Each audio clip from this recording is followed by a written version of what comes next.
Satelkar builders and developers Kankavli railway station लगत साकारत आहे समर्थ साई रेसिडेन्सी 6 मजली रेरा रजिस्टर इमारत। तुमच्या घराचं स्वप्न आम्ही पूर्ण करणार। साईट पत्ता समर्थनगर रेल्वे स्टेशन नजीक, तालुका कणकवली, जिल्हा सिंधुदुर्ग। सिंधू जिल्ह्याचे पालकमंत्री परवा देवगडमध्ये जाऊन देवगडमध्ये अणुऊर्जाचे पुस्तक बंद असे घोषणा केली। खऱ्या अर्थाने पालकमंत्र्याला आणि मत्स्य उद्योग मंत्र्याला ही घोषणा करण्याचा अधिकारच नाही आहे। तो अधिकार राज्याचे मुख्यमंत्री, कारण राज्याच्या मुख्यमंत्र्यांनी देवगडमध्ये 1 लाख कोटीचा अणुऊर्जा प्रकल्प येणार अशी घोषणा केली आणि तो करार करताना मुख्यमंत्री आणि उद्योगमंत्री यांनी करार केला आहे।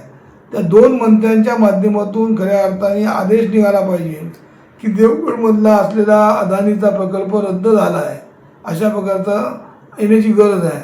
पण पालकमंत्री कुठेतरी जनतेची दिशाभूल करत आहेत, जनतेची दिशाभूल करून जनतेला फसवत आहेत। कारण पाया माध्यमातून जनतेला आम्ही आवाहन करतो की पालकमंत्र्यांनी जरी सांगितलं असलं तर जोपर्यंत हे पत्र दोन्ही मंत्र्यांचं सहीचं पत्र किंवा दोन्ही मंत्र्यांनी हा प्रकल्प रद्द केला असा आदेश येत नाही तोपर्यंत प्रकल्प रद्द झाला असे समजू नये। कारण हा प्रकल्प रद्द होण्यासाठी जनतेने गावागावात आता बैठका घेऊन ग्रामपंचायत ठराव करून जे परप्रांतीय किंवा बाहेरून येणारे दलाल यांना जमीन खरेदी करण्याचा जसा असल्ले गावांनी कणकवली तालुक्यातल्या असल्ले गावांनी ठराव केला आहे तशा प्रकारचा ठराव करून कोणालाही जमिनी विकू नये। कारण या जमिनी विकण्याकरता ह्यांचेच दलाल कोणतरी येतील, जमिनी खरेदी करतील आणि ज्याप्रमाणे नाणारमध्ये शाह गांधी या लोकांनी जमिनी घेतल्या तशाच प्रकारच्या इकडे जमिनी अगोदर घेतील रद्द झाला म्हणून। तर तसं समजू नका। जोपर्यंत पालकमंत्री ह्या ठिकाणी यांचा आदेश किंवा पालकमंत्र्यांनी हा प्रकल्प रद्द करावा असं पत्र तरी जनतेला प्रसिद्ध करून दाखवावं असं मुख्यमंत्र्याला मी पत्र दिलं आहे की हा प्रकल्प रद्द करण्यासाठी हे तरी पत्र दाखवावं। त्यामुळे पालकमंत्री जनतेची फसवणूक करत आहेत।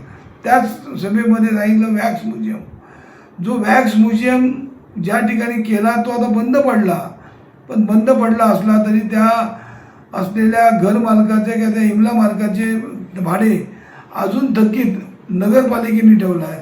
हा नगरपालिकेला भोर्दंड आहे। त्याचप्रमाणे आज ज्या देवगड नगरपालिकेला पाण्याची गरज आहे ती पाण्याची सुविधा पालकमंत्री अद्याप सोडवू शकले नाही। अनगढी प्रकल्प गेले 12 वर्ष बंद आहे। तो प्रकल्प मत्स्य उद्योग मंत्र्याकडे असून पण तो मत्स्य उद्योग मंत्री ते प्रकल्प चालू करू शकले नाही। जो आज देवगडमध्ये मत्स्य उद्योग मंत्री असून देवगडमध्ये मच्छी मार्केट नाही आहे, ते मच्छी मार्केट चालू करण्याची गरज आहे, ते अजून चालू करू शकले नाही। आणि त्याचबरोबर देवगडचा घनकचरा जो आहे त्यासाठी कोणती सुविधा नाही। त्यांनी एकतर कणकवलीमध्ये जो एजी वॉटर प्रकल्प आणला 1200 कोटीचा आणला आणि जनतेची निवडणुकीच्या तोंडावर फसवणूक केली, तसा प्रकल्प आणू नये, प्रकल्प होणारा आणावा। कारण आज ज्या ठिकाणी देवगडमधलं तांबळडेगमधला जो 200-250 कोटीचा प्रकल्प जो पर्यटनाचा प्रकल्प अजून उद्घाटन झालं नाही आणि देवगड शहरात पर्यटन सुविधा केंद्र चालू करून हे सुविधा केंद्र कोणासाठी, हे सुविधा केंद्र अणुऊर्जा प्रकल्पाला येणाऱ्या दलालांसाठी आहे की जनतेसाठी आहे? कारण ही सुविधा केंद्र अशा प्रकारची कणकवलीचं बंद अवस्थेत पडलेलं आहे, वेंगुर्ल्याचं बंद पडलेलं आहे, सावंतवाडीचं बंद पडलेलं आहे। मग या पर्यटन सुविधा केंद्रामध्ये अशा प्रकारचे 5 कोटीची कामं करून काय उपयोग आहे? त्यापेक्षा जनतेला जी आवश्यकता आहे, ज्या आरोग्य केंद्रांमध्ये ज्या सुविधा नाही आहेत त्या सुविधा पूर्ण करता ह्या DPTCतले पैसे खर्च करण्याची गरज आहे। हा DPTCतला पैसा उडवून उधळपट्टी करतो आहे, ती खऱ्या अर्थाने थांबण्याची गरज आहे। परवा त्या ठिकाणी एक मोर्चा काढला गेला, मोटरसायकल रॅली काढली गेली। ही मोटरसायकल रॅलीमध्ये बहुतांशी भारतीय जनता पक्षाच्या पदाधिकाऱ्यांची मुलं, काही भारतीय पक्षाचे कार्यकर्ते या मोर्चामध्ये होती आणि या मोर्चातून त्यांनी दाखवून दिला आम्हाला रोजगार हवा। याचा अर्थ त्यांनी नितेश राणेंनाच घरचा आहेर दिलेला आहे की तुम्ही त्यांना 12 वर्ष रोजगार देऊ शकलेला नाही, त्यामुळे तुमच्या विरोधात काढलेला तो मोर्चा होता तुमच्या विरोधात त्यांनी मोर्चा काढला होता, तो पण मोर्चा तुमच्या पैशाने, तुमच्या विरोधात किंवा आमच्या असलेल्या आमदारांनी आणि इकडच्या मंत्र्यांनी आम्हाला रोजगार देऊ शकले नाहीत. एका बाजूने खासदार प्रकल्प होणार म्हणून सांगतात आणि त्यांचा मुलगा प्रकल्प होणार नाही म्हणून सांगतात.